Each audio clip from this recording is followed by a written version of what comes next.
माझ्या घरामध्ये पाणी येतं आणि मला असं वाटतं की मी एक कुठला तरी XYZ फिल्टर कंपनीचा फिल्टर लावला की माझं पाणी सेफ झालं. हो. खरं म्हणजे पुणे म्युनिसिपल कॉर्पोरेशन आपल्याला जे पाणी देतं ते खूप म्हणजे आपल्या भारतामध्ये बऱ्यापैकी वरचा नंबर आहे की ज्याच्यामध्ये पॅरामीटर्स सफाईस केले जातात.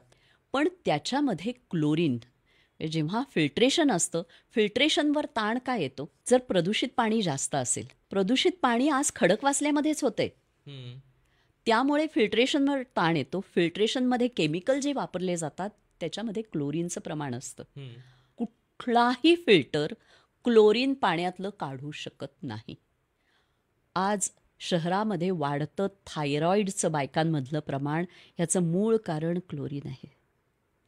वाढत्या कॅन्सर्सचं प्रमाण क्लोरीन आहे आणि त्याला उपाय काय? फिल्टर नाहीत, साधं पाणी उकळून प्यावं. आपली आई जेव्हा म्हणते की हल्ली माझे अगं फार पायच दुखतात किंवा मला विस्मरण होतं किंवा आपण सुद्धा हो. प्रत्येक जण प्रत्येक गोष्टी पटापटा विसरतो, त्याचं प्रमुख कारण कदाचित पाणी असू शकतं.